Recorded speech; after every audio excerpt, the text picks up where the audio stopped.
Viewers, in this fourth episode of Pathfinding with Coach Phil, expect an insight into why some people succeed in converting their plans to results while others don't. Coach Phil, you mentioned off-air that the third step that helps us stick to plans flows from keeping our plans clear rather than vague. Yes, Skipper.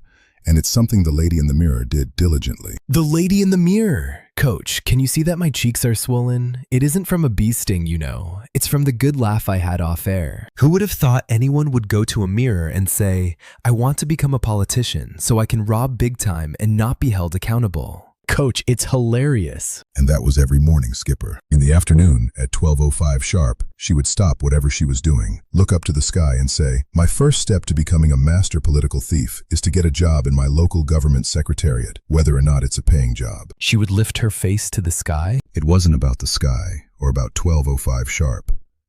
It was about the first step she had decided to take to accomplish her plans of becoming a master thief. Don't spell it out for me, Coach. Let me use my powers of deduction. She was breaking her plan into actionable steps? Brilliant, my dear young friend.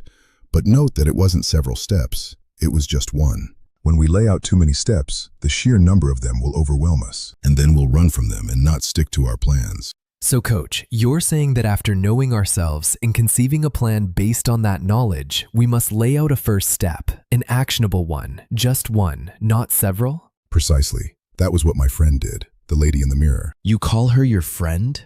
Someone aiming to divide the commonwealth of the country into two, one for her pocket, the other for her purse. But her sins found her out, remember? We can be sure that our sins will always find us out. She repented, Skipper, and received a new life and freedom from her bondage.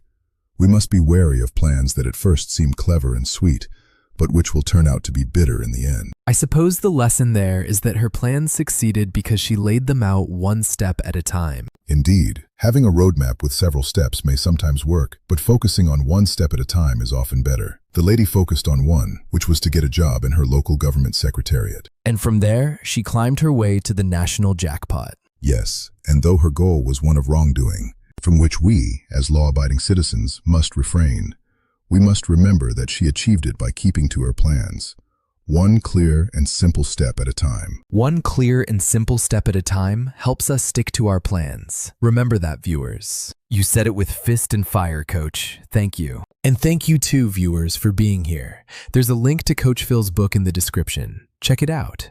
Bye now, until we meet again to hear the fourth step that will help us keep to our plans.